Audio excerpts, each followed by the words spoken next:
What is today? It's like October something. October 16th? 17th. Oh my goodness. October 17th, 2019. Well, since I already brought it up, did I show you the picture of JFK on that Air Force base? No. We talked about it over breakfast. Yeah. On the back of the picture it says, President John Kennedy, McGill Air Force Base, just before he went to Dallas, taken by Uncle Gil Crippen while he was officer of the day. Yeah. So He was the OD. here's the photograph. I don't know if you can see that. I had one. Oh, I must have pushed the button. Nope, you turned it off. Sorry, I'll turn it back on. I must have given that picture to Patsy then. So that's JFK there, riding in his his stretch convertible. Yeah. Oh, you know what? I can actually turn the brightness up on the picture itself. Yeah. Oh, good. Yeah, because the magnifying glass light will do you no good. There, a little better. Yeah. So that's JFK, and that's in the car there, and it looks like there's like a collection of cars following him. Oh, He's having a good time. Wonder where Gil is. Maybe. Well, I think he was taking the picture. Oh, okay. Yeah. So do you remember anything about him talking about giving that tour or taking those guys around?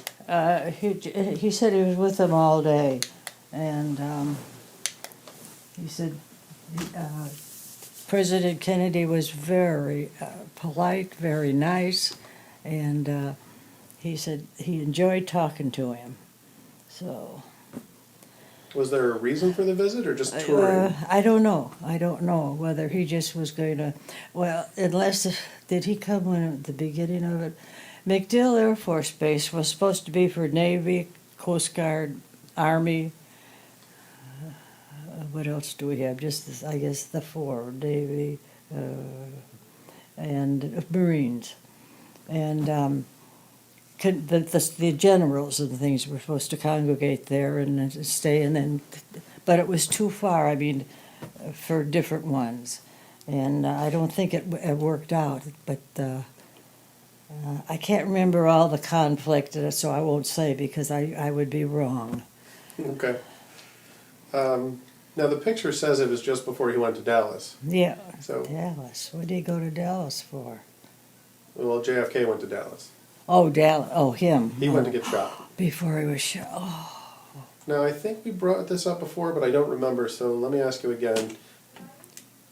Do you remember finding out about JFK's assassination? Oh, yeah. Like, where were you when you found out?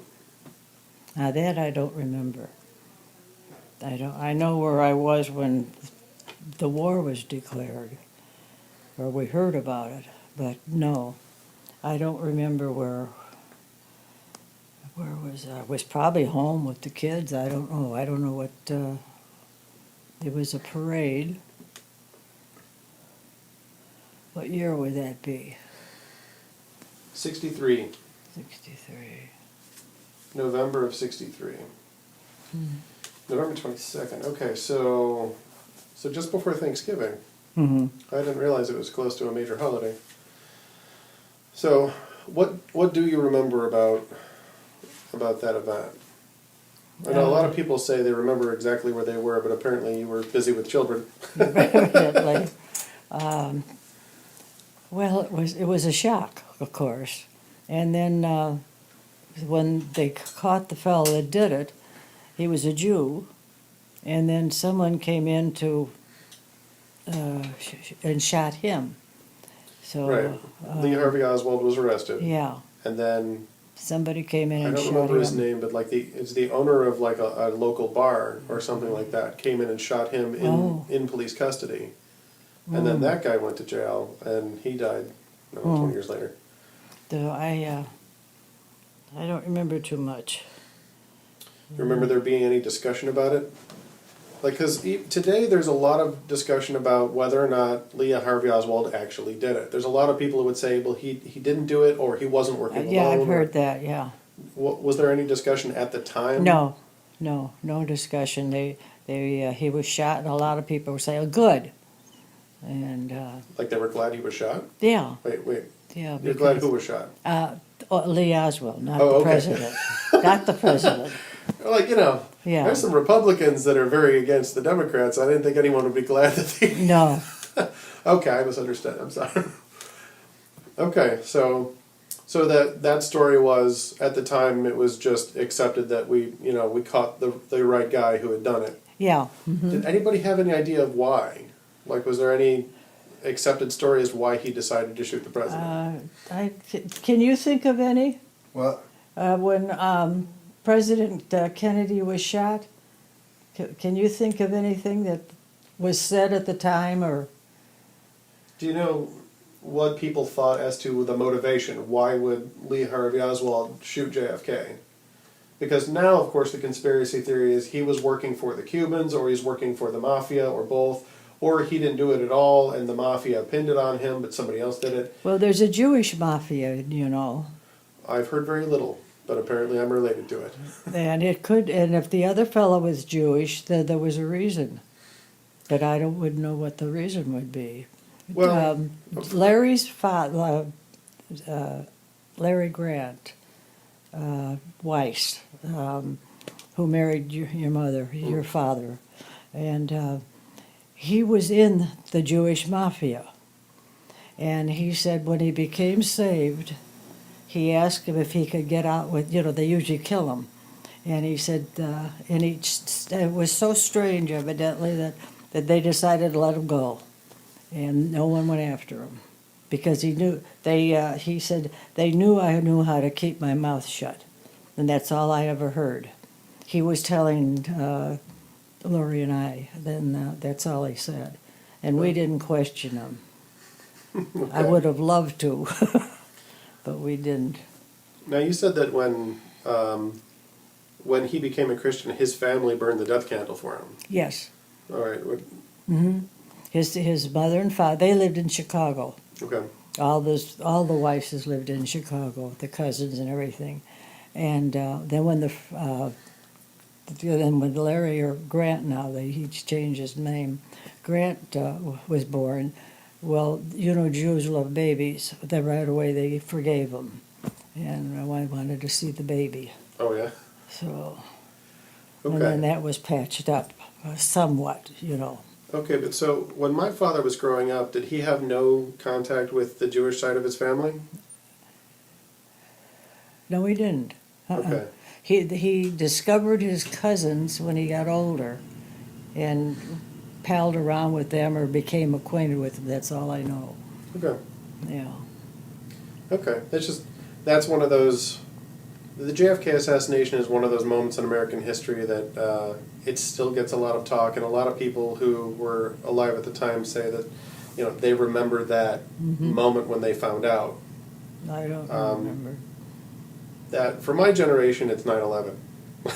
Yeah. That's our national trauma. It was in the afternoon. I don't remember, but I know your grandfather was at work. Okay.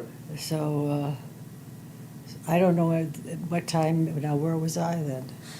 Was I working then in '63? Well, 63, Larry would have been 4 years old, so... No, then I wasn't. No, I was at home. Okay. So probably didn't have the radio on or the television. Oh, okay. So Do you remember the nation doing anything, or, was there some kind of recognition of it?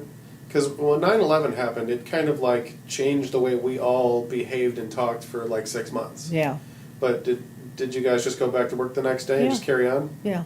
Mm-hmm. Okay. Yeah, that was good. So, That was 63. So he had started the space race, because he had said we're going to put a man on the moon within 10 years. yeah, And then in 69, so if I'm doing my math right, Larry's 10 years old, right? Because he's born in 59, Yeah. so 10 years later in 69, we actually did land on the moon. Now, were the kids excited about that? Did Larry watch that on TV? I don't remember. No? You'll have to ask him. Okay. Yeah. Didn't you monitor your kids' television habits? No. Oh, no. Well, there weren't any bad programs on. Yeah. And when they were growing up, we had Miss Frances. I loved her. and the kids would watch her.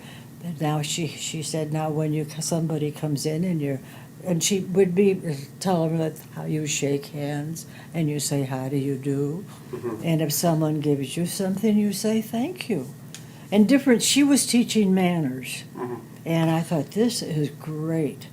So she did that, and many other things that she did. I only saw that one part, but they were busy watching that, and there were good programs on 11.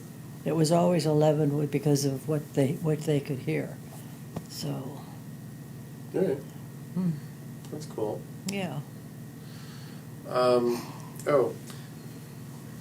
So I had been in touch with the York Alumni Association, and I got emails from Debbie Leeton Linhart, York class of '67. So she sent me some pictures from the yearbooks from.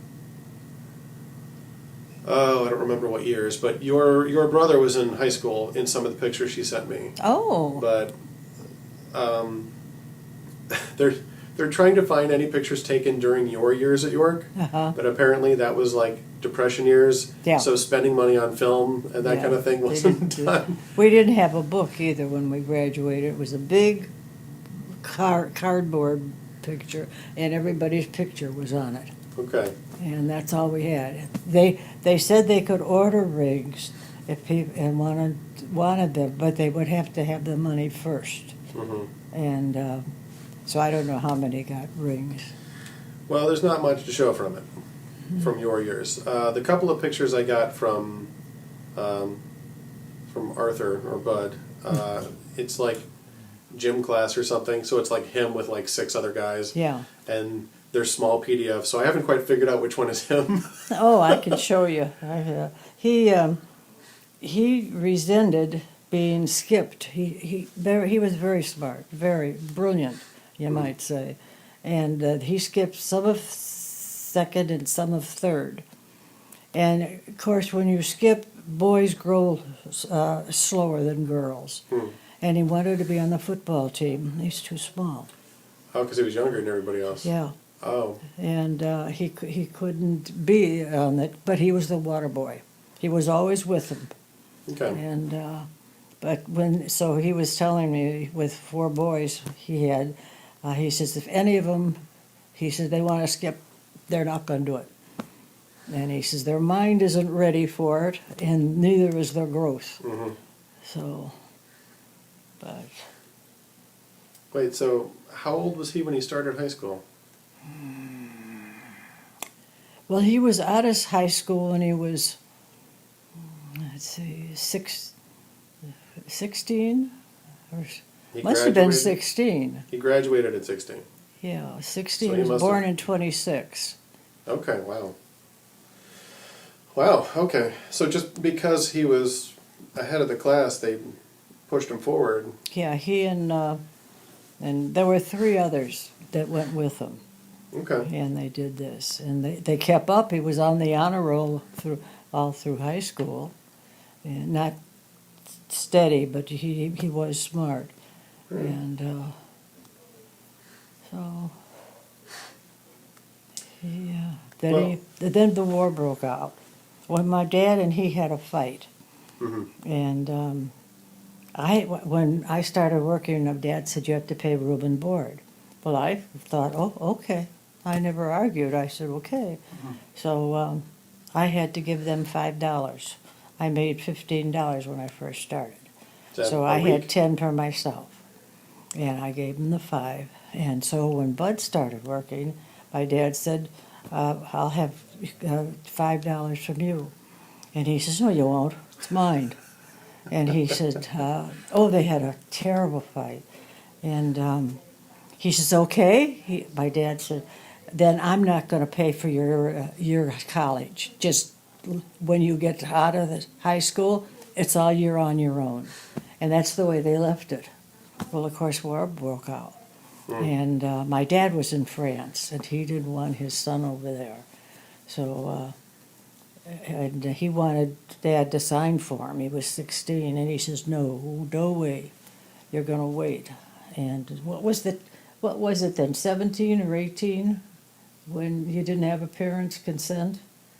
I don't know what it was, but he went in and joined the Navy, and he, of course, with his poor eyesight, he memorized the eye chart before he went in. I mean, I don't know how he did all this, and of course he passed, so that he went in the Navy. Then they found out he he could hardly see. So they put him in. He couldn't go overseas. They would put him on a boat, and they told him to get 3 pairs of glasses. And he was in coding in Seattle, Washington. All right. Yeah, he listened to Turkio Rose and Sally. What was her name in Germany? Sally. I don't remember what they called her now. And so he and they had to watch the codes and then from Germany and try to get it all out so they could see what they're doing and the Japs. He could do that. He was smart.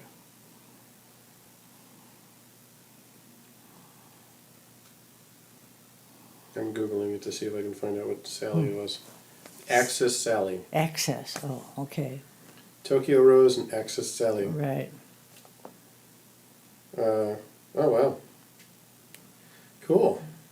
And I was told, now this I don't know if it's true or not, I was told that they had Indians, of course, what came into the service. Oh, yes. And they used the Navajos in Germany for messages. And of course they couldn't break that. They didn't, what the heck is this? Right. And they used them the whole time. And I believe that's true. I think there was a movie about it called Wind Oh, was there? Talkers. Yeah. Oh. Because the Navajo language was not globally known and understood. Right. Americans had figured it out, and so they used it in Europe because if the Germans got a hold of it, they had no way of translating it. Yeah. Yeah. So we had employed Navajos to encode messages, which is That's where we use the Navajos. And God bless that America. helped win the war. So. very cool. Anyway, so Debbie Lyndhurst at York wanted me to ask you about your experience at York. And I thought, could you just walk us through any normal day at school? Like, start first thing in the morning. You wake up, get ready for school. What's a normal day for you as a high schooler at York? See my friends and then go to school, go to the different... You gotta slow down. You don't jump out the window and head to the school. Well, You no. wake up. How do you get ready? What's getting ready for school in the 1940s? Well, you get dressed and have breakfast. Okay, what did you wear to school? Did you have a uniform? Or? Oh, no, not public school, no. Usually skirt and blouse. Okay. And I showed you my shirt, didn't I, that I embroidered on? Yes. Yeah. Did you wear that to school? We did. We got together, and after we finished them, we all wore them once. Okay. And we got the biggest kick out of it. We were, let me see what this says. It was fun. So you didn't have a yearbook to sign, so you signed each other. Okay, so at some point in your young adulthood, you went from skirts to pants as the sort of culture. Well, now pants came in. Marlene Dietrich was a movie star, and she wanted to wear pants, and they said you can't wear pants. Well, and so she had them made, and she said there's no pockets, and so the next time they put pockets in it, and from that then a manufacturer thought, aha, so they started making slacks.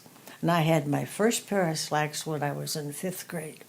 Okay. I remember that. But did you not wear them to school? Oh, no. Okay, school. You had to dress for school. Everybody had to dress. And there were no slacks, and the boys had to wear, well, like Tom, we bought him an Italian shirt one Christmas. He was in high school. And the Italian shirt you wore over the pants, and he was sent home. Oh, yeah? To get a decent shirt on. So he had to put it on and off he went again. So, Okay. So when you were in high school at York, all the girls wore skirts. Oh, yeah. And that Skirts was- or dresses, yeah. I wore skirts and blouses or skirts and sweaters. Okay. But outside of school, you wore pants. Okay. So there was kind of a uniform in that sense, that there was a certain level of expectation for dress Yeah. and certain things that were accepted, but you weren't given like the colors, you have to wear navy blue, you have to... No, Okay. no. You wear what you want, but it has to be, you're a woman, you're a girl, you wear the girls' clothes, not men's. That's what they thought slacks were. And then when they first came out, a lot of parents wouldn't buy them for their kids. All right. So, but little by little, they caught on. Okay, so you put on a skirt. Mm-hmm. And did you spend a lot of time doing your hair? Did you have makeup? Were those normal things? I didn't have makeup until I was a junior in high school. I couldn't bother with because I had to buy my own. Mhm. And so when I did, I bought lipstick and I put that for rouge too. I was Oh, yeah. going to buy rouge, and I didn't never wore powder, so that was it. And for my hair, I would set it up in curlers, and that was it. Okay. And my hair sort of waved because this one side I wanted a page boy, and so Page boy? a page boy. You know what that is? I don't. Oh, well, you wear your hair long and then you curl it under, Okay. and so but this side had its own mind. And I would do that, and I wouldn't take the curler out till I got to school. All Took right. it out, and about the first or the second period, I could feel it going up. And here it was. Everything else is under, this is on top. And I have the same thing with this. This is the only things left that's natural now. And it goes That's its own where I way. get it from, that little Superman curl. Yeah, it goes with, I want it in a wave, and I usually brush it in a wave, but it doesn't stay. It'll go its own way. So, I inherited that. Like, whenever I get my hair cut, they're like, how do you wear it? I'm like, it decides. I've stopped trying to argue with my hair. I just make sure it's clean. well, then I wore real short hair, and that curled easily and stayed for a week. When I washed my hair, I set it. My hair curled, stayed curled. A lot of people, falls right away. Mine never did. All right. So. Mine doesn't fall, it falls out. But think of the time you saved, though. That's no joke either. You don't need to put it up in curlers every night. Oh boy, I try to find it. We'll keep an eye out. He gets his power chair tomorrow. Oh, good. Yeah, Don't point at me like that, it might go up. yeah. So, Okay, so how do you start your? Well, did you do breakfast? Like, did the family sit down for breakfast before heading out to school? My or? father left for work at 6:00 Okay. in the morning. He was gone when we got up. What time did you get up for school? I don't know. I guess my mother woke us about 7:30, Okay. and we get dressed and eat breakfast, and then we just. So did go she off. make like you would have your mother make you breakfast and you and your brother would eat together before heading off to school? Yeah. Mhm. Okay. Was that a normal thing? Oh yeah. Okay. And My then. generation didn't do that so much. And then for supper, we had to be washed, hands washed and face and hair combed at 6:00 and sitting at the table. My father would be home by a good 1:45 or so, and he would have a martini first, and then he'd come and sit down and we'd eat. And we were always together, always. Okay. And my mother got us, I had a little Orphananny watch. And I had to watch that to make sure I got home to wash and get ready for, even the summertime. I mean, it was the whole year round. That's the way it had to be. Okay. And so that's, Was that normal for all the kids that you knew? That most of them, yes. okay. I mean, they would wait till yes, in fact, it was normal for all the kids I knew. Because when their father came home, they ate together. and they would have a little conversation, and then they could go out and play again, and till dark. So, Okay. yeah. And that continued through high school until you Oh, got sure, a job? absolutely. Okay. And when I dated, the fellas had to come in the house, Mhm. and my father would sort of examine them. I would sit there, oh no, Dad, no, no, no. You can't blame them. Oh, but, No, I'm going to do the same thing. and he'd always say, I want her home at 11. And he says, first of all, where are you going? And he knew, and then he says, make it 10:30 then, that's show will be out. I mean, this was my father. So that's the way it was. But I think most fathers were that way. Okay. Because my girlfriends too, she says, oh dear, she says, I've just met a new boy, I mean Muriel. And she said, I just hate it when he's going to come over. What is my dad going to say to this one? I mean, they were all evidently that way. I don't know. But Well, good for them. yeah. As well, they should have been. And the kids minded. I mean, they didn't go out and say, and the mother thought, what in the heck is the kids now? You told where you were going, and then she would tell you what time to come home. In the summertime, when school was out, I'd go over, girls would either roller skate or something, and I had my watch. That's why I had the watch. And she said, I want you home at noon for lunch. No problem.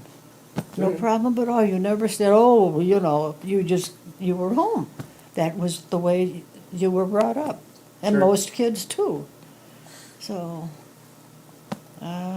we had a different life than what's going on. Well, of course, a lot of kids don't even see their mother and father. They're in a nursery. Mm-hmm. Then they're sent them someplace else. And Yeah. there's no home life. Not as a normal, no. It still exists, but it's not the kind of expected normal. Like, Yeah. it depends on where you are, but I mean, the closer you get into major cities, the more it's just you expect kids not to have two parents. Yeah. Like, it became the normal for my generation that our parents were divorced. That became the normal Oh thing. my. Right, so a lot of us had just one parent in the house. That became our normal, and in a Yeah. lot of places today it still is. So, you had Well, it better. if there was a divorce, Francis's mother and father were divorced, and she was shunned.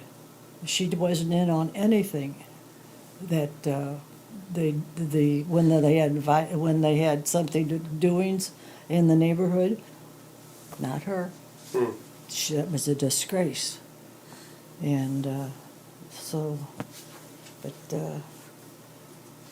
So I always thought, my grandmother always said, see how he treats his mother, and then you'll know what you're up to.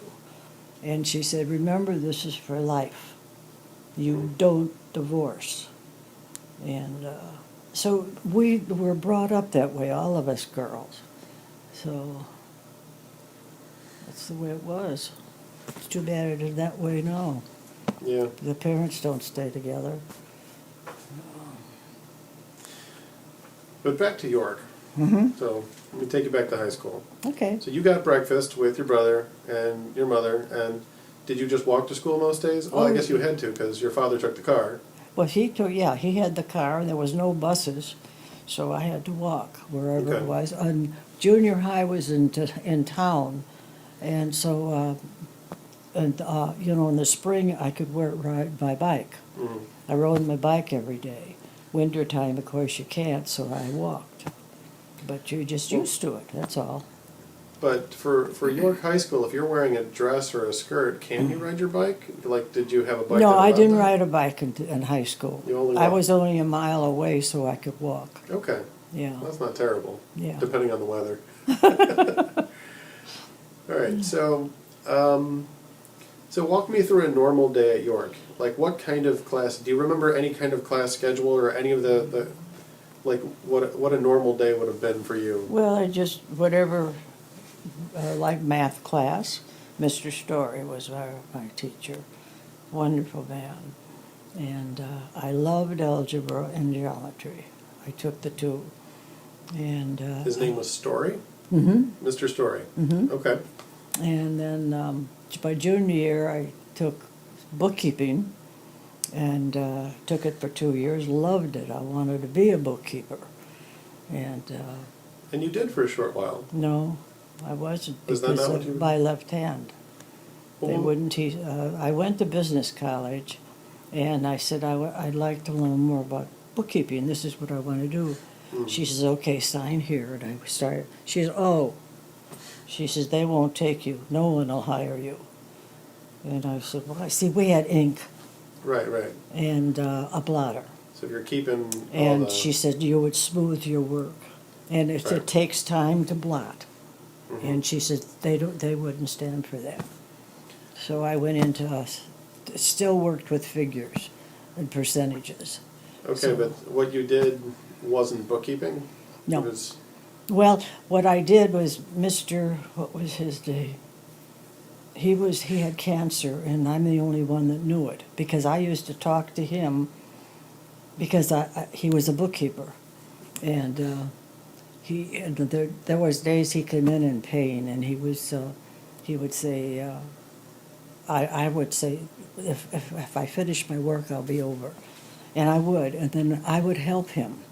I couldn't write it in, but I read the different things for him and This is the guy you say, worked how would for. you do this? He says, this is the way you do it. He was really teaching me, and so I enjoyed that very much. That's the guy you worked for? Mm-hmm. Okay. And then he taught me with the insurance we had in the claims department. Indiana was better, better and different than Illinois. And I said, why would I move to Indiana? So when he got bad, he transferred the call because I knew how much everything was. And I would take all of that, although the boss found out. I think somebody snitched on me, and I don't know who it was. And so we were both called in the office. And he says, what's going on? And so, what was this, Borden or Bolin, something like that. And so he told him that he had cancer, and he was taking chemo. And he says, now I have to go to the hospital and take it. And so he says, she is interested in this, and I was breaking her in on it. She knows all about the insurance in Indiana. She can handle that like this, which I was doing. Anytime it was Indiana, he transferred the call. And they said, we'll get somebody else. So we got another bookkeeper. And we're working on it because Mr. Boland was getting very weak. And so he didn't last long. And then I kept in touch with his wife. She was such a sweet girl. A what? And, A what? I said I kept in touch with his wife, Mr. Boland's wife. She Yeah. was such a what? She was sweet. A She what? said she was a sweet girl. She was I a sweet thought girl. you said she was a stinker. No, no, she was a sweet girl. No. That's the importance of enunciation. And she and I would talk, and then he passed away. He didn't live long then. He worked awfully hard to try to stay alive. And so then they had a new bookkeeper, and I went over one day to talk to him. He says, I'm busy. I thought, oh, okay. So I never went over there again. Gonna be that way. So I thought maybe I could help again or see what he's doing. You were just too pretty for him. He couldn't stand it. Baloney. The cross you have to bear. Yeah. So it's, I enjoyed working. And then we got married, so. All right, I'm gonna keep you in high school until I get your day straight. Okay, now. all right, what So, else? did you have hallways full of lockers like we do? Lockers, yeah. Like, Accommodations. yeah, combination lockers. Mm-hmm. So is that where you start your day? You go to your locker and get your stuff? Take my coat off. And of course, we walked in the rain too, umbrella Yeah. and everything. And I got a picture of you. I got to show Brian. I got to get up and get it. Yeah. A picture of me? Yep, in my office. Oh, okay. You don't know that, do you? No, I He's full of don't. surprises. He looked at my album. How So, from the time. how crowded was your school? Was there a lot of kids there? Oh, no, it was a small school, Okay. York was, and Addison and Villa Park had to come. And, Oh yeah. Okay. because there was no high schools there. And Oh. so, I don't know how the Addison kids got there. I guess the mothers had the cars or something. I don't know what it was. Were there not buses then? I don't know. No, we didn't Okay. have buses. And Villa Park also, they had to get to school. Well, when Laurie went, They all came to he York. lived in Lombard and had to go to Glen Ellen. So, To what was called Glenbard at the time. yeah. Okay. All right. So you had, even though you had kids from what, Elmhurst, Addison, Villa Park, it still was a fairly small school because it, Yeah. it wasn't nearly as built Well, up as only it is now. 200 graduated with me, I think. Okay. Maybe it wasn't even Look at that. how cute she was.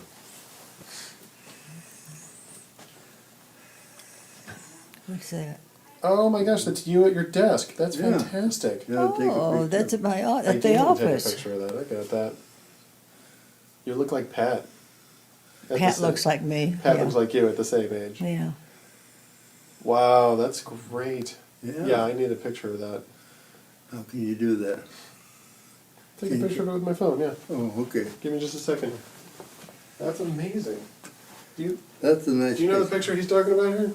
Yeah, the picture meant the office. But you know why I was in the office? Why I was working, which I hated. My mother-in-law was in an apartment. We had put her in her apartment, but then she wasn't. That was grab a crippled, but she just wasn't eating right. She was lonesome, and she didn't like the apartment. So we moved her. She said, "I'd like to go and live with Ray."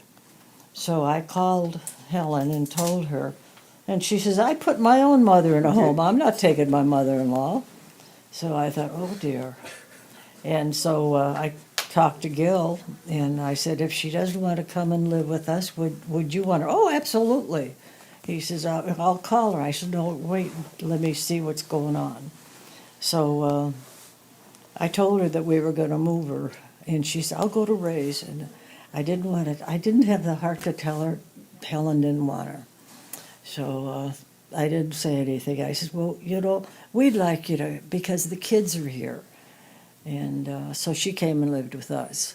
And then I got to thinking, I do things a certain way, she does things a certain way. And two women in love with the same man. So I said, I'm going to go to work. So I asked Lori, I said, I think I ought to go to No, work. what year was this roughly? Though Larry was in about second grade, I think. So the early 60s we're talking. Yeah. Okay. And so I thought this way she'd be happy, and then when she had her friends over, I would help set the table for her, and then she'd tell me what to get, and then she'd make the lunch. She loved to cook, and we always had hot meals when we got home, our supper. So Wait, so you worked when Larry was in grade school? Mm-hmm.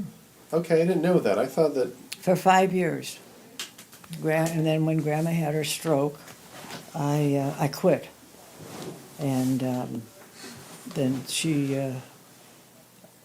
when Oh, thank you. she was in the hospital, and she was in a coma. She had had a heart attack, and so Norma and I would go and talk to Grandma. She was in a coma, and then we decided to read the Bible to her, and so she loved Isaiah.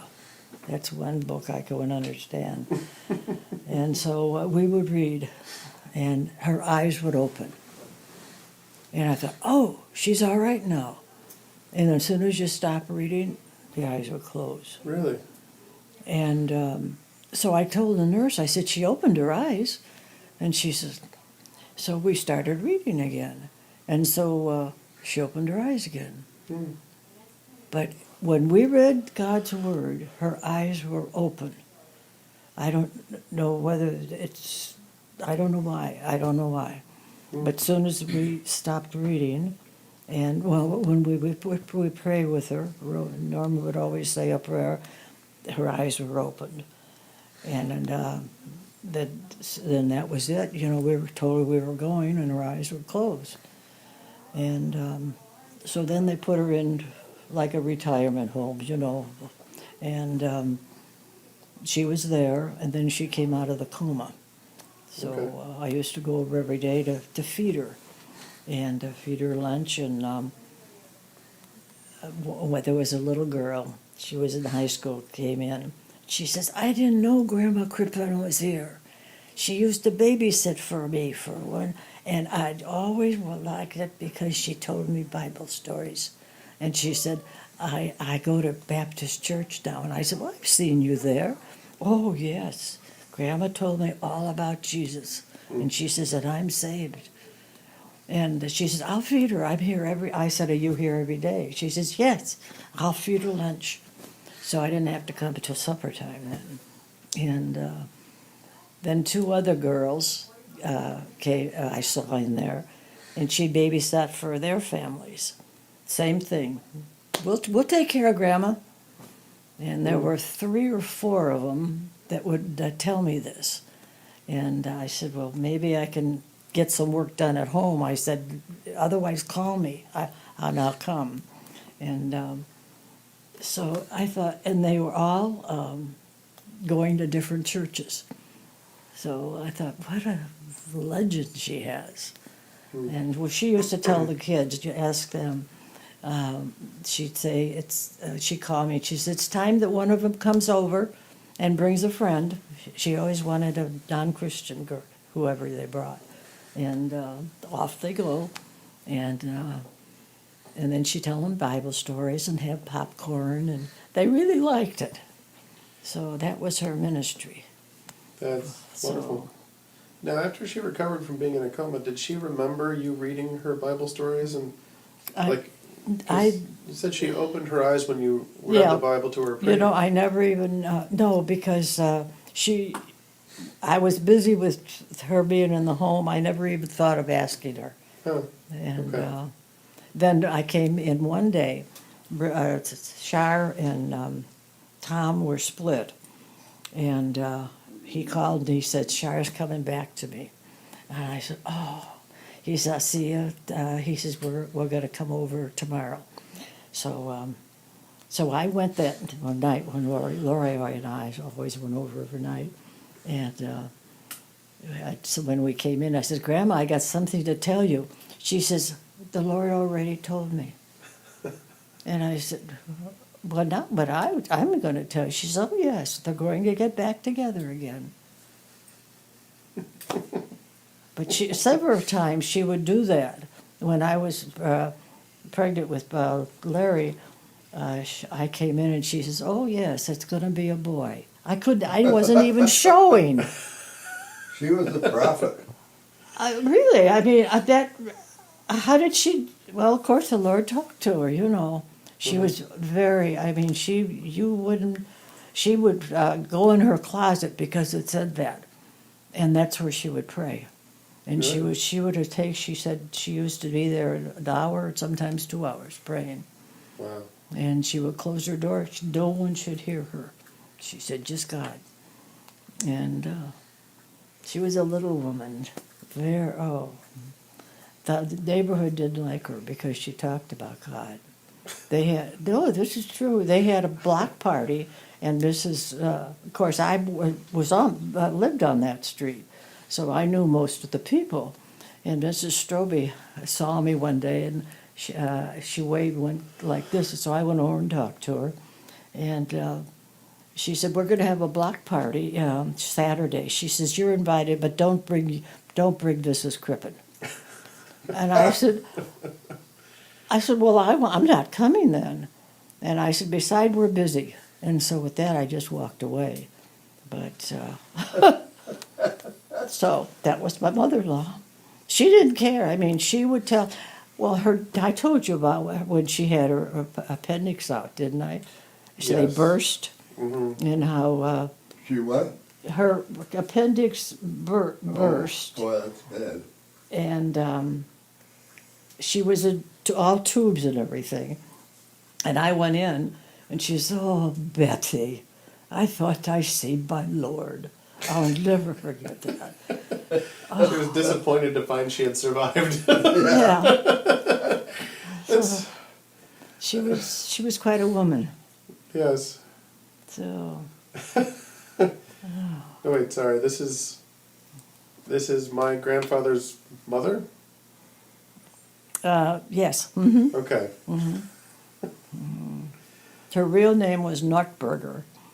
Yes, that's she right. was named after a saint, she said.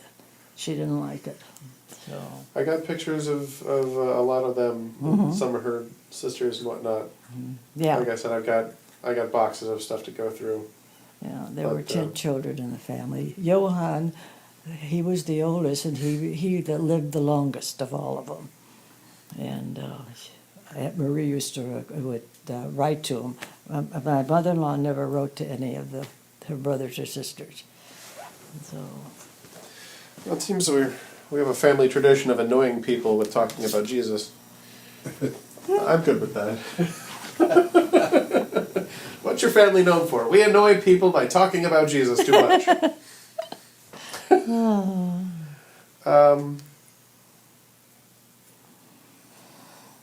Sorry, my brain's in 3 different places. I'm trying to figure which one to chase. Since I got to see that picture, so you worked for Yeah. 5 years in the mid-'60s. yeah. Okay, see, I thought that once you got married, you didn't work at all anymore. So I what- didn't. This was when Grandma Crippen came to live with me. Okay, so what did you do?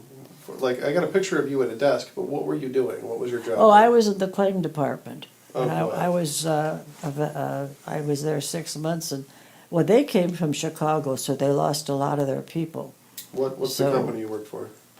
What? Who did you work for? What was the company? They were an insurance company from Iowa. I think it was Borman and Pease. I don't really remember. I hated working, sitting there at a desk all day. You hated it? You did it Yes. for 5 years and you didn't... Yes, I hated it, but I didn't want to make her unhappy by saying, no, I don't do things, because I started to make supper once, and she said, Lawrence doesn't like that. Lawrence has been eating it for I don't know how long. And I thought, uh-oh, this isn't going to work. So you And took so- a job to sort of get yourself out of the house, So that- she'd be happy. so your mother-in-law could kind of be the woman of the house. Mm-hmm. But you took a job that you hated. Yeah. I didn't like working. I wanted to be home. Was it just because you weren't at home, or because you didn't like the No, desk no, job? I liked at home because my girlfriends and I would have to get when our kids went off to school, we'd meet for breakfast. And we sit there and talk, and then we thought, oh, we better get home, lunch hour. And then we'd be back home for the kids for lunch. I mean, and then the afternoon we'd be cleaning house or washing. But this was fun. I mean, we knew every restaurant in Elmhurst, Villa Park, Glen Ellen, any place. You mentioned it, oh yeah. So that was fun. So you gave that up for your mother-in-law, so she would be happy. That's better than I would be to anybody. No, well, I don't know, she was just so sweet Right. and very strong-willed. And We have a few of those in this family. And so I thought I had to get out of the house because every time I start making supper, well, that's not right. And I thought, oh, why didn't she get out of here? And I told Lori, I said, someday I'm just going to scream. And I said, I got to get out of here. And it was me. I knew I had to leave, and yet I was leaving Larry. And I would call when he come over for lunch, and I would call and talk to him. And then Where was he going to when summer school? came, I told them I either had to quit or I would only work till 1 o'clock. And they said, I said, my son is home and I want to spend some time with him because I miss that. And so they said, I said, how about if I come in at 8 in the morning and work until 12? And I said, that way I'm home to have lunch with them. So they said, yeah, you could do that. So I did. They didn't want to lose another person because they were short people because of moving from Chicago. So they did that. So for the summers I was home. And then when Larry went to camp, I was with my girlfriends again for a little while, and enjoyed every minute of it. But Grandma kept cooking. I told her I was home, I could relieve her of that. Oh, no, here's my list. And I thought, okay. So I just got what she wanted and let her cook. So, and when I remember one time, she's short. She was only 5'2" or 5'3", I think. And so we had to bring all the stuff down. I was 5'8" and could reach everything. And so I came in with the kitchen once and I said, she was in the living room, and I said, Grandma, I'm going to go make a cake. And she said, what are you doing? I said, I'm going to make a chocolate cake for everybody. All right, I'll let you. I mean, she didn't mean it mean. I mean, this is just Grandma.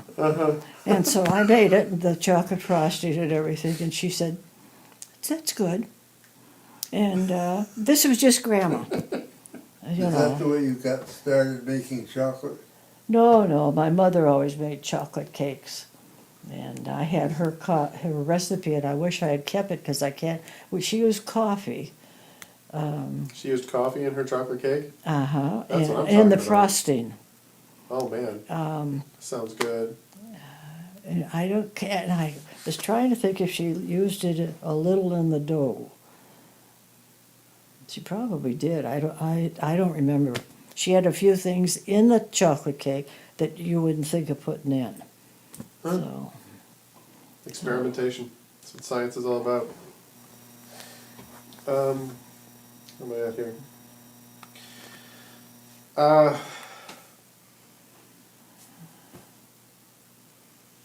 Okay, so trying to, again, so many good threads to follow, but let me steer you back to high school. Did you have a big graduation ceremony? it was just normal in the assembly because we weren't too many people. That's a big high school, wasn't It is now. It wasn't then. It was just one building. it?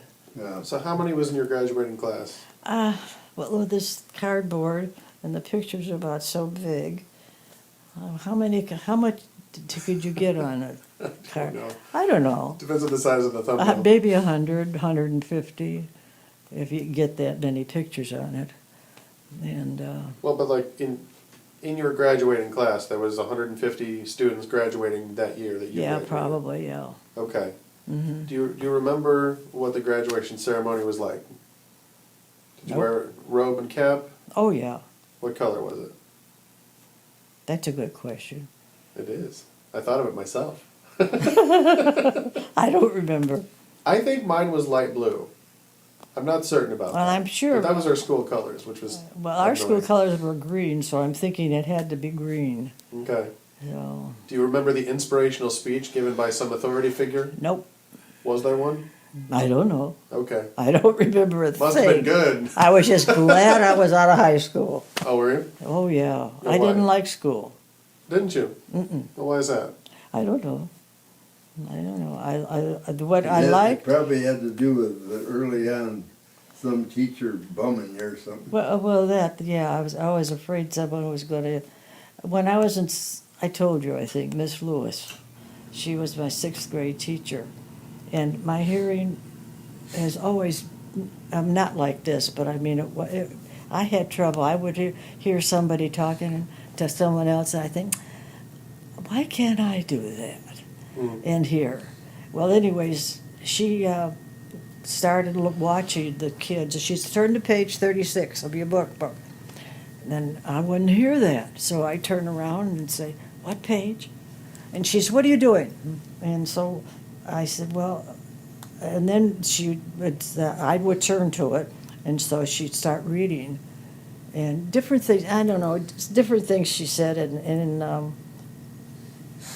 I was shy, and she didn't do me any good, and I was scared to death from then on. I didn't talk. She And probably it's- had problems with her family and everything else. She probably was the hothead or something. I don't Sure. know, but So this is middle school that you're talking about right now? this was sixth grade. Okay. So, That was not middle school then. Middle school was only seventh and eighth grade. They called okay. it junior high. okay. So from then on, I stayed by myself, and I tried so hard to hear the teachers. And Well, what about at and- York? Like, when you got to York, had you figured out that you needed to sit at the front to hear the teacher? Or is that, when did you figure that out and start to do what? to say, I need to sit in the front so I can hear you? No, I never did. You never did? Some of the teachers wanted alphabetical, and some would just say sit, and then Mr. Boyles would just write our names down as he go down, and he figured out. I guess he just figured anybody could sit where they want, but he says, now that's where you sit.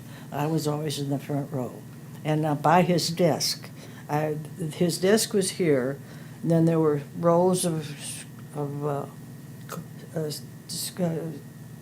desks, the kind that has The little desk the chair? arm. Yeah. Well, of course, know what I that's had to called, come yeah. over like this. Oh, that's right, because you're left-handed. Yeah, Because they're all built for right-handed. yeah. You were already 2 strikes down when you got to class. Well, I didn't Were like you- school. were I you- was always afraid. Weren't there other people with left-handed? I didn't see any. Well, the Catholic school wouldn't allow it.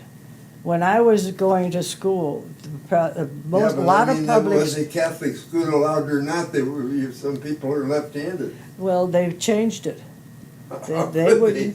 They changed it They when can't change anything. for Yes, you persons can, because left-handed. would have left-handed scissors, and they didn't have any, so I learned to cut with the right hand. Because we would cut in sixth or rather second or third grade different things. And I remember trying to cut and it wouldn't go. And she said, put it in the other hand. And I thought, oh, well, I didn't know how to do that. And so she put it in the hand, and I had to learn, and that's what I do. I could for everything. So actually that's good, because all scissors are left for right-handed people. So, But in high school, did you have trouble because you couldn't hear at different times? Mm-hmm. Okay, and what'd you do about it? Nothing. Did the teachers not notice? I mean, Some of them did, and I tried to keep it a secret because I thought I was different than everybody. oh, And okay. so I would, and I didn't talk to too many people because I couldn't understand them. See, and it was worse in high school, and I took Spanish, and I had enough trouble trying to get English and then to take Spanish. Qué cosa. Oh, Qué what cosa. I could translate, because I would read, and then I could Okay. translate the words, but to listen to somebody and then tell them I was supposed to answer them in Spanish. Right. That was it. Because you couldn't hear them well enough to distinguish another language you didn't already speak. No. And, Wow, okay. But that teacher, that was Mrs. She was married, and she was an older teacher, so she must have had kids. And she spotted me, and she said, "I'd like to talk to you, Betty." And so everybody left, and she said, "Do you have a class now?" And I said, "No, this is the last one." And so she said, "You can't hear too well, can you?" And I thought, oh my gosh. I said, "No." And I almost started to cry. I thought she's going to kick me out or something. And she says, well, we'll take care of that. She says, you can't understand, can you? I said, no. She says, my mother's deaf. And she said, do you use the sign language? And I said, no. And she said, well, she got me a book. And she said, maybe you should do it. If your hearing gets worse, you could go deaf. And she said, I don't want to frighten you. I can remember this. She was so kind to me. And from then on, I wanted to be in her class, but I had her for 2 years. And then those days, you had to take a foreign language for 2 years. Right. And so I took Spanish, and I had her for both years. Do you remember her name?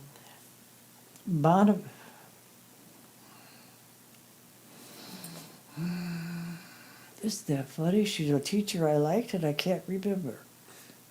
It's always Well, easy I to can remember the you ones don't that I like. did like. I know. I don't remember. I didn't remember. All right. But she was an older teacher, and I don't know whether she was ready to retire or not. But she must have had children growing up. And then with a mother that she speaks sign language with, she understood me. And so that helped. So I did okay in Spanish because I translated beautifully, but I couldn't understand anybody. Okay. So You we have a friend here from Ireland, and I see her at the beauty shop, and I should really talk to her on the phone. I did, but I can't understand her. So that's that. All right. So do you think that contributed to why you didn't like schools, because just you had Probably. difficulty? Probably. But Well, you- not only that, but I didn't want to talk to anybody because sometimes they would talk and drop your voice, or they'll start talking and and the voice would go over that way then, and then I'd say, "What did you say? Didn't you hear me?" And so I didn't have too many friends. I had boyfriends. Oh, brother. Well, Did they speak a different language? We They went must bowling and had shows and stuff like that, And I had one that was per time he worked for selling shoes, and he showed me how to tie and double knot all in the same thing. I still do it. All right. That was useful. I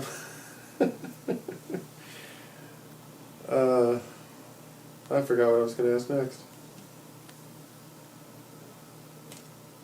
So, when did you get when did you start wearing a hearing aid so you could hear better?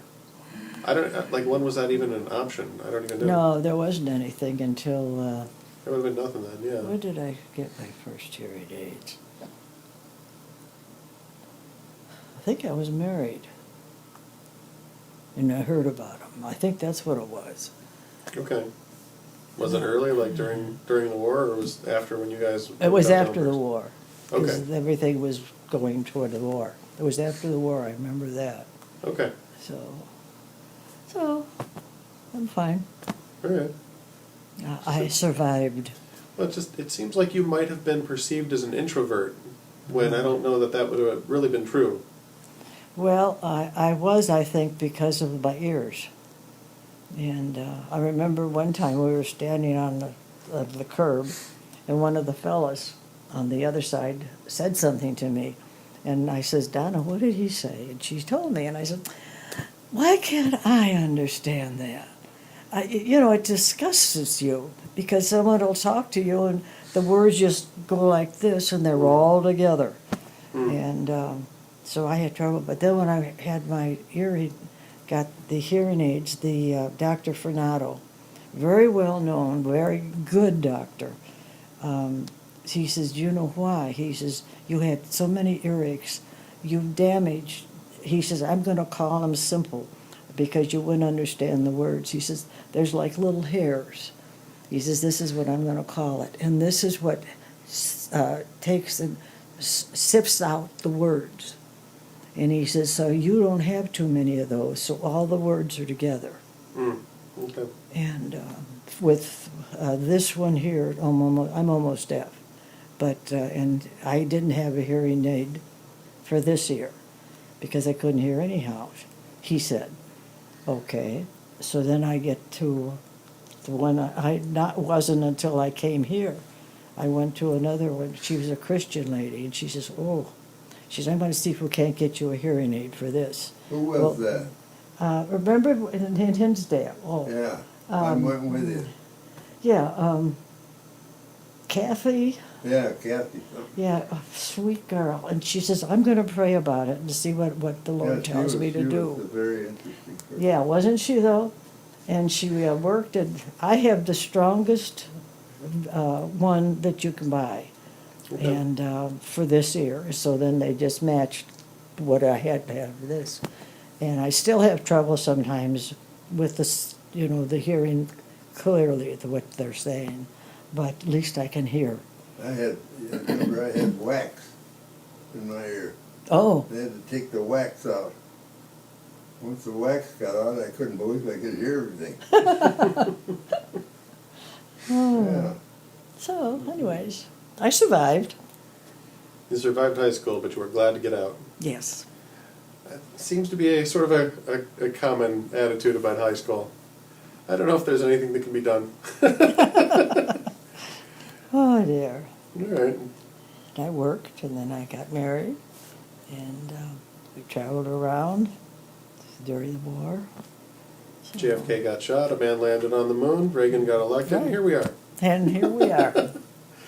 Well, it's after noon o'clock, so I'm going to wrap it up, but do you have any final thoughts about being a York alumni that you would like to share before we wrap it up?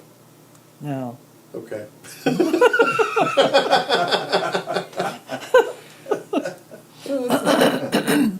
That'll do it. Thanks for spending an hour. I Well, appreciate it. I didn't say much. Hey, it's more than I knew when I got here. Yeah. We'll do it again soon. So,